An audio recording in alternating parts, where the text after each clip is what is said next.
No one should ever have to listen to this. Those were the exact words of director Werner Herzog after he listened to the audio recording of Timothy Treadwell's final day alive, a tape that was never officially released to the public.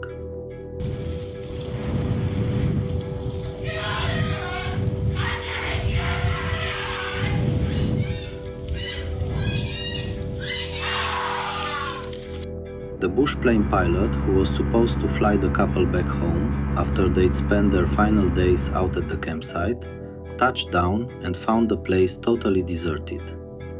The camp was completely abandoned, not a single trace of Timothy or his girlfriend Amy. Until the pilot noticed something that the human brain just couldn't process at first. Over camp there and just looked down and saw a human rib cage, that I knew had to be either Tim or Amy laying there, and he was just eating that. And so I circled around again, got really low, and tried to run him off just over and over again with the airplane. And every time I would come over, he'd just start eating faster and faster and crouch over this. A massive grizzly bear standing there, literally chewing on a human rib cage. The remains of Timothy Treadwell and his partner Amy. When authorities investigated, they found the remains. Inside the stomachs of two shot bears, they recovered human bones and pieces of clothing. The very last moments of their lives were caught on tape. When Werner Herzog listened to that tape, he said, "That should never, ever be heard." Even though the tape was never officially made public, wild rumors about leaks have circled online for years. Today, though, we aren't here for cheap shock value. The real answer to what went down in October of 2003 comes down to cold, brutal biology, psychology, and the hard rules of nature. Rules that, if you ignore them, lead straight to your death. To really understand this tragedy, we have to strip away the Hollywood myths and look at the actual science behind how apex predators operate. So before we head back up to Alaska, let's ask ourselves a simple question. Since we know just how unforgiving the wild can be, do you actually know what a real encounter looks like and how to survive it? Don't do it. It's okay. I love you. I love you. I love you. I love you. Imagine a giant grizzly bear is actively mauling your friend right in front of you. Would you actually try to fight the bear off to save them? That is the exact nightmare Kendall Cummings was forced into when a 400-kilogram grizzly attacked his college wrestling teammate out in the wild. They knocked me down, and then with its head, it just shoved me flat into the dirt. I was literally shoving my hands straight into its mouth and stuff, just so it wouldn't chew through my neck, Cummings recalled. He quickly realized that his absolute best bet for staying alive was to play dead. And when the grizzly finally lost interest and walked away, Cummings was left with horrific injuries that required a staggering 60 staples just to close up his scalp. But let's be honest, would you know what to do if you ran into a different kind of bear somewhere else on the planet?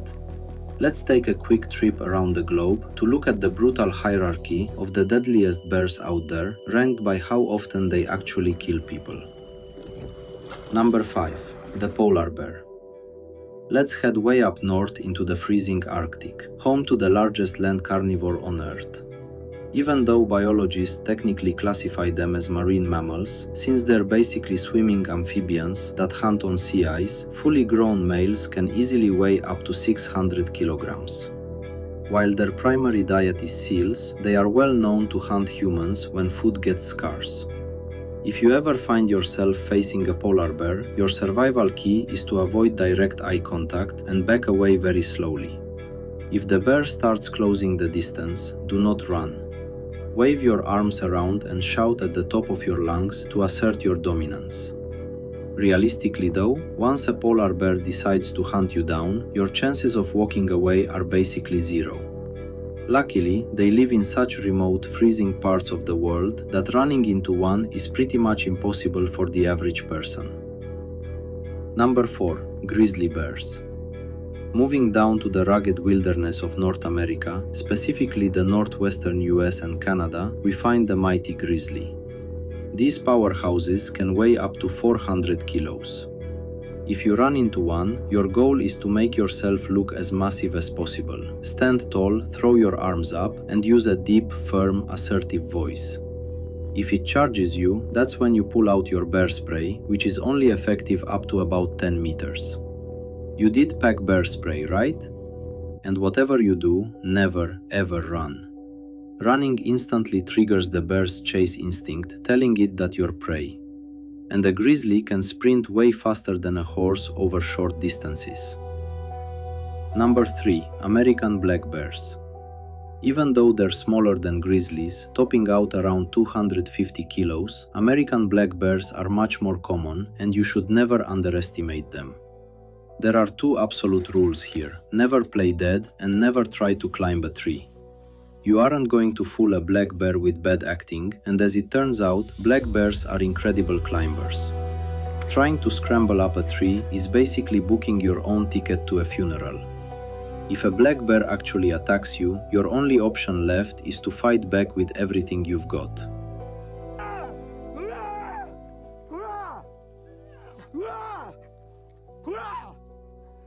Number 2. Brown bears.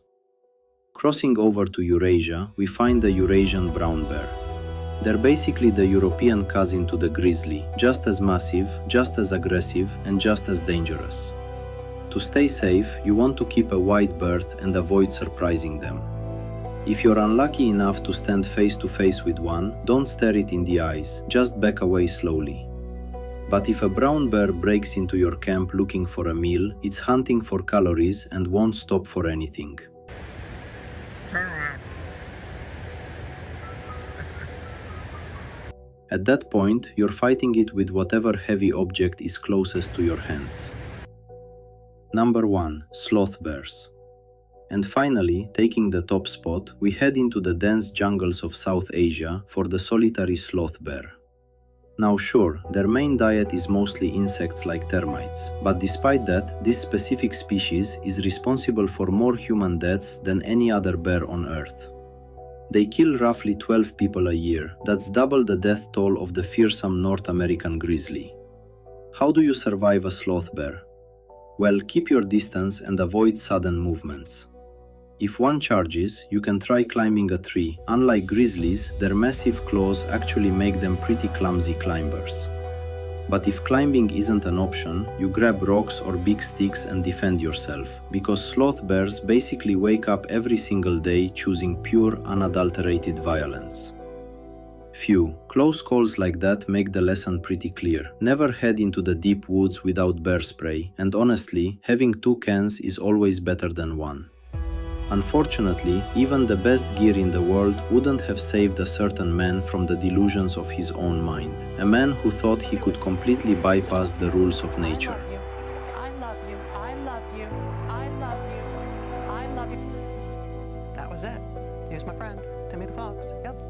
Before Timothy Treadwell ever became famous to the world as the self-proclaimed Grizzly Man, he was a guy standing right on the edge of total self-destruction. By his early 30s, he had dropped out of college and was drowning in a severe, destructive addiction to alcohol and hard drugs. He felt completely alienated from human society. He just couldn't find his place anywhere in the modern world. Until, eventually, he took his very first trip up to Alaska, and it changed his entire trajectory. Running into wild grizzly bears out in the remote wilderness gave him something he had searched for his entire life. An absolute crystal clear sense of purpose and belonging. Right then and there, Timothy dropped his addictions completely and permanently. He started coming back to Alaska year after year. He brought along cameras, recording hours and hours of amateur footage of himself, interacting with massive bears up close. And the payoff was massive. He turned into an environmental celebrity. Hollywood started backing him, funding his trips, and building his public image. Timothy genuinely believed he was forming a deep, unique, spiritual connection with these wild animals. He started giving them human names, like a regular grizzly female he called Cracker. The fatal flaw was simple. The longer he spent out there pushing his luck, the more his personal boundaries blurred into pure recklessness. His self-preservation instinct was totally overridden by unearned arrogance. Timothy actually started telling people that, when it came to bears, he was the safest human being alive. "I will be with them like one of them." He flat out ignored standard safety guidelines, brushing it all off as a passion that superseded common sense. He kept doing it right up until the autumn of 2003 rolled around. Because that was the moment nature finally stopped playing along with his illusions. It was early October 2003. Out in Katmai, the seasonal shift made the wilderness exponentially more dangerous. But Timothy and his partner Amy Huguenot decided to extend their stay anyway. Timothy had developed an obsession with tracking down one specific female bear he loved. So they pitched their camp right in the absolute worst spot possible, right smack in the middle of a major, high-traffic bear migration corridor, sitting directly next to a lake overflowing with spawning salmon. For a massive 450-kilogram male grizzly desperate to pack on pure fat before winter hibernation, Treadwell's campsite looked less like a tent and more like an open-air buffet. It was October 5th. Around noon, they were still on a satellite phone, casually chatting with a friend back home. A cold, heavy rain was pouring down outside. Amy was inside the tent, getting dinner ready. Then, Amy heard Timothy screaming in absolute terror from outside. Her very first instinct was to grab their video camera and hit record, completely forgetting to pull the protective lens cap off. Timothy was yelling for his life, screaming at Amy to come out and hit the beast. But this grizzly wasn't charging out of sudden fear or a territorial warning. It was hunting for food out of pure biological hunger. They didn't have bear spray anywhere near them, nor did they have any other effective deterrent ready to go. After just a couple of minutes, Timothy's screams abruptly cut out. The rolling tape only picked up the muffled sounds of a brutal struggle. To this day, nobody really knows how long Amy managed to hold out after Timothy was killed, or exactly how the bear got her. What that final tape proved to the world was just how dangerously close to a fatal disaster Timothy had been living for all 13 of his seasons out there. When the National Park Service finally investigated, their conclusion was brutal and absolute. This was the inevitable result of long-term systemic rule-breaking. Because the tragedy at Katmai wasn't some random glitch in nature, it was a textbook biological consequence of a hard rule. Wild animals do not negotiate with human emotions or intentions. If we want to understand where Timothy went so horribly wrong and how these magnificent creatures actually tick, we have to throw out the Hollywood fairy tales and look at raw biology. Myth number 1. Bears hunt humans for sport. Reality. In the wild, bears are remarkably quiet.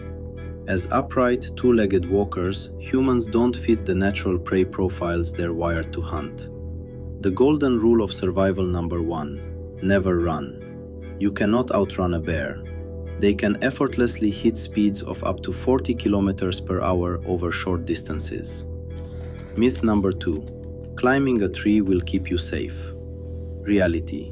Grizzly bears are surprisingly talented climbers. Their long claws grip bark with incredible force. Just because we look at a massive bear and assume it's too heavy to climb doesn't make it true. Scrambling up a tree to escape a grizzly is basically booking a slow seat to your own demise. And even if the bear decides not to climb up after you, it will simply sit down right at the base and wait you out until you're forced to come down. Myth number 3. You can keep your bear spray tucked safely inside your tent for easy access. Reality.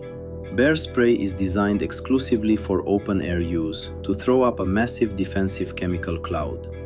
If you pop that off inside a confined tent, it won't stop the bear. It will instantly blind, choke, and completely incapacitate you.